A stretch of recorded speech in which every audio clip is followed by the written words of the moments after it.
Getting stuck in this crazy cycle of doing all the things when you're desperately trying to conceive is something that so many of us can relate to. We are constantly on the lookout for anything that can potentially improve or boost our fertility. But when does doing all the things get to a point that it's no longer helpful? And how on earth can you get out of this pattern when you're still aiming to support your chances as best you can? It is a fine line, and one I asked myself a lot when I was struggling to conceive. So today we're going to go through exactly how I got out of this mindset and still managed to bring my baby home.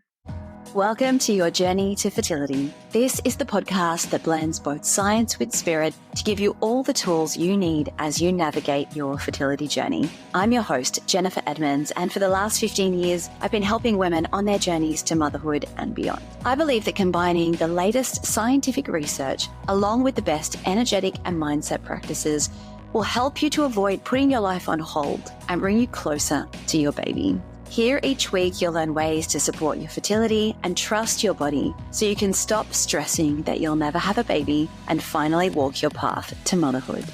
This is the Your Journey to Fertility podcast. Welcome back to the podcast. Thank you so much for being here with me today. This is my third attempt this week at recording this episode. The other day I tried to hit record. We had a 3-hour power outage, which I'm just taking to mean the universe was throwing some signs in my way. I needed to take a little bit of a break and a bit of a step back. It's the week before my period, so perhaps sometimes things just align, not necessarily how you plan or how you want, but I decided to go with it. So I feel like things have come together now and we actually have this space and time to record, which is amazing. This episode comes from a question one of my students asked me a few weeks ago, and it was actually reiterated with someone who sent through a beautiful voice message asking pretty much the same thing. And that is how to stop doing all the things when you are trying to conceive. And don't get me wrong, I know that there are so many things that we need to do and that we can do to help support our fertility. And there is nothing wrong with any of these things in their own right. But it's when you do so many things that it starts to take over your life. It really starts to impact your relationships, the way you go about your day, potentially your work, your sleep. Everything around your life ends up being structured to a point that you can't even make a decision without asking yourself first, is this going to affect my fertility today? And I think that was the turning point for me, where I got to a point where it was just too overwhelming. You know, I'm going to list all of the things I was doing and going through when I was struggling to conceive. But I realized one day that it had completely taken over my life. And I just had nothing left for myself. You know how it goes. You start with, let's take a prenatal, let's take some CoQ10, and then you start to read up about other supplements that you can be using. And then you see an ad on social media about some fertility tea or some kind of detox someone did. And then someone else got pregnant when they used this product. The list goes on. You know how it goes. So the absolute height of my crazy when I was struggling to bring home my baby, my second baby, I was taking 19 different supplements each day. And yes, I counted them. I was going to acupuncture 3 times per week. I ate the perfect organic diet, no alcohol, no caffeine, no dairy, no gluten, no sugar. I am not sugar, gluten, dairy intolerant, by the way. I just decided that they were going to ruin my fertility. I was drinking these fertility teas 2 or 3 times a day. I was going to fertility massage and reflexology each week. I did castor oil packs. I was always in bed by 9 p.m., which if anyone who knows me would say that is not me. I am absolutely a night owl. I absolutely hate going to bed early. But I was like, nope, got to be in bed at 9. Otherwise, going to ruin my fertility. Didn't matter that I had chronic insomnia, but still, no, that was part of my rules. I found a chiro or an osteopath, I think it was, that specialized in fertility. So went to that every week. I did daily hypnosis, twice a day meditations. I took all those Chinese herbs, like the really stinky ones that you cook up in your kitchen. What else? zero chemicals in my house, wouldn't let anyone come in unless they, promised me they weren't going to wear perfume. I wouldn't even let my hairdresser wash my hair with the shampoo that she had at the salon. I would take my own shampoos. I'm sure there were more. I can already feel I'm going into fight or flight just thinking about all of these things that I did. And like I said, none of these things, they're not inherently bad in their own right. There's nothing wrong with any of them. They all have merit and value. But it's coming at them from this approach of, if I don't do any of these things, my fertility is going to be ruined this month, and I might as well just give up now. And when these things stop being helpful and they start becoming obsessive and meaning that you can't even live your life in the way that you want to, I think that's where things need to change, because we know that this journey can take so much of us already. And we don't want to give away any more of our power to all these crazy things that we need to do, that we think we need to do. So I'm going to go through how I got out of this crazy cycle. And goodness, I just remember the relief of one day. I can't even remember what the catalyst was, but I just realized it was too much and I just couldn't go on this way. And the relief of leaning into that, I think, is incredibly powerful. But it takes over in a gradual way, doesn't it? So how do you even realize? How do you know that you aren't living your life in a joyful or a comfortable way? And how do you get out of that? So let's go through what I did in my own life. And here are some of the things that I go through with my students as well. So the first thing is awareness. And like so many things that I have mentioned on this podcast before, we can't really start to change things until we become aware of what they are. So if your life is being overrun and you're getting to the point where, you're turning down, time with your partner or time with your friends or your family because, you have to do this and you have to do that. And you're saying no to, restaurant dinners and all sorts of enjoyable occasions because you think, well, there's not going to be enough gluten and dairy-free options for me at that restaurant. And I don't know if they cook things in good oils or bad oils, and I think it's going to ruin my fertility and everyone's going to be drinking and it's, I can't even have half a glass of wine. And I think when you get to the point that it really is affecting your life, this is where we need to take stock. So think about, are you looking forward to your day? Do these things start to feel miserable? And start making a list. Just actually write down, whether it's in a journal or just on the notes app in your phone, if your life is being overrun by all of these things that you're doing in order to get pregnant, start taking notes. Just become aware of all of the time you no longer have for yourself because it's being dedicated to, I have to do this. And the second thing, once you've made this list and you've become aware, is ask yourself, I love this question, how will this make me feel afterwards? And this is really powerful because it allows you to reflect before you get to it and just think, how is this going to feel in my body? How is this going to feel emotionally by doing this thing? And maybe you'll feel relieved for doing that, like going to acupuncture. Maybe that makes you feel amazing and relaxed and calm and ready to face the next step of your journey. Great, that's a good sign. But do you feel rushed? Do you feel resentful? Do you feel broke? And I remember I love acupuncture and I still love it, but I religiously went 3 times per week. And the fertility acupuncturist was about 30 or 40 minutes from my house. So it was like a 2.5 hour round trip to get there. You've got your hour session and then you've got to get there and back. And 2.5 hours out of my day, 3 times a week, like it just became unmanageable. And I resented going, and it was expensive. And I think that when you can say, all right, well, sure, maybe the Chinese medicine doctor would love it if you were there 3 times a week. But does that actually help me in the long run? Am I panicking because the traffic's bad and I'm going to be late and I'm rushing back and I'm, struggling to fit in everything else I had planned that day just so I could make this appointment? So I think really asking yourself, how am I going to feel afterwards? Am I going to feel great? Is this going to feel like it really helped me and, filled up my cup that day? Or am I going to be like just dragging my feet and thinking, okay, well, I've ticked that off the list? A lot of these fertility fads are expensive. And as we all know, because so much of it is marketed based on fear. And side note, if you follow me on social media, you'll know my views on so much of this in the fertility wellness industry, quote unquote, and how much it makes me rage.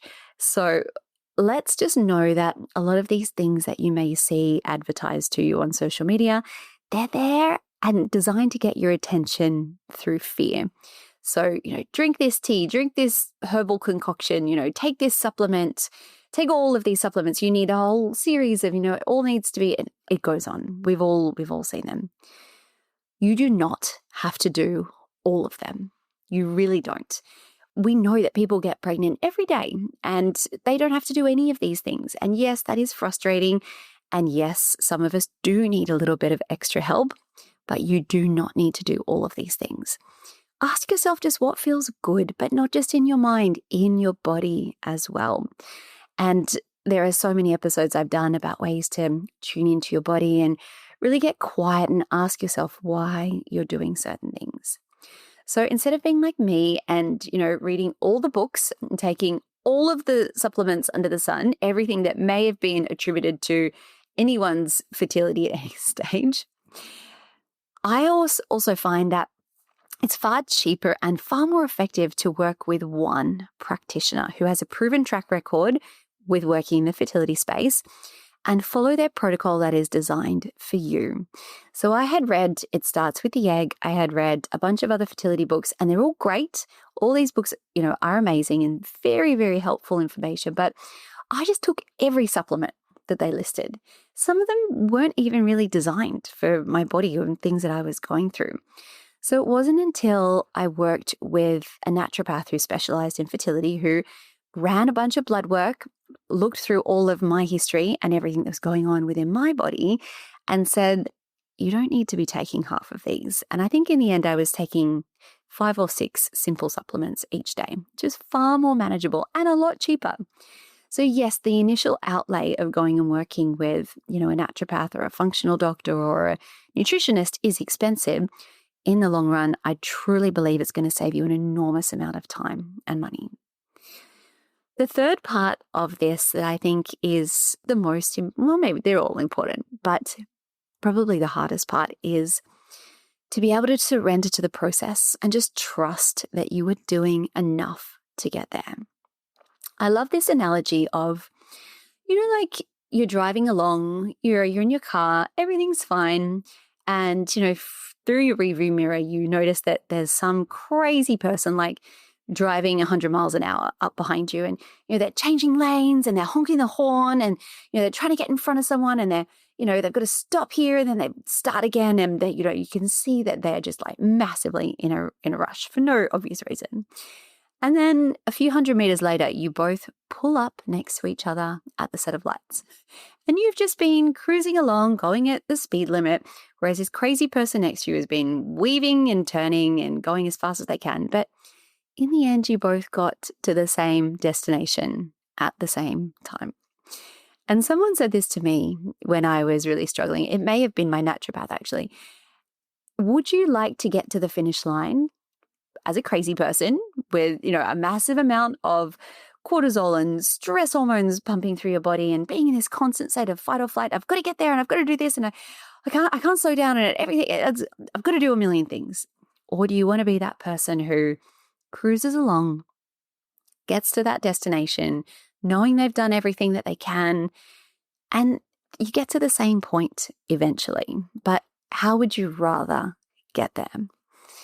One of the most healing and nurturing things that you can do for your nervous system is to surrender. You can't control this, but you can trust that you're doing enough. And like I said before, I guarantee you know someone or many people who are not doing what you're doing, and they get pregnant all the time, super easily every day. We know that people who are a lot less healthy than you might consider yourself to be, they get pregnant easily. So by you taking a few extra steps to support your body, your overall health, and your fertility is more than enough. Even making these few small changes in your life, looking after yourself with good nutrition, getting exercise, getting outdoors, getting some sunlight, taking a few really targeted, good quality supplements. Sure, these things are going to make you feel great anyway. And yes, they have the added bonus of supporting your fertility. But know that that is enough. You need to surrender to your bad days as well, and letting go of that need to feel a certain way. This idea that I have to stay positive, I have to keep this positive mindset, or everything's just going to go to shit. Accept where you are now. And that resistance from negative thoughts and these dark thoughts, that creates a lot of dysregulation as well. When you keep pushing them away and no, I can't feel this. I can't even go there. Allow these emotions to come up. Allow them to be acknowledged, and then allow them to move through you. And I have lots of practices to help you do that. And I've spoken about those before on other podcasts as well. Surrender to things not going as planned, and trust that one day, maybe, just maybe, it will all make sense. And I do wonder, I ask myself this a lot. And, when I can look back in hindsight, my journey makes absolute perfect sense. Every piece of the puzzle fitted in beautifully. I don't know if I can say that for everyone's journeys, and of course everyone's so different, but for the majority of people that I'm able to speak to, they can look back at their time where they struggled through this stage of their life. It all made sense eventually. It doesn't mean you have to like it or think that things could have gone a different way and, maybe that would have been better for you. And it's also subjective, right? But so many people that I speak to are able to look back at their journeys and say, okay, it happened the way it happened, and I can see why now. Surrender to your intuition. Oh, I love talking about this so much. And I've done lots of podcast episodes on trusting your intuition. Go back and you can scroll through and find so many of those. But this is where you connect to your body and you learn to trust yourself and your path the most. We hand over our power continually through our fertility journeys. It gets handed over to doctors and statistics and tests and results and procedures, and the list goes on. But when you can cut out all of that noise and just focus on what it is that you want and what it is that your body needs, and when you do cut out that noise, you are able to listen and to learn so much of what your body is trying to tell you. I hope you found this podcast episode helpful. This is a short and sweet one today. I think that this is not an easy thing to do. Like so much of this journey, I say this all the time. All of this is super simple, right? But it is not easy. And it's really hard to unwind this conditioning of more equals more. And I've got a podcast episode coming up at the end of this month, which is all about slowing down to receive more. So I hope that one is going to help you as well.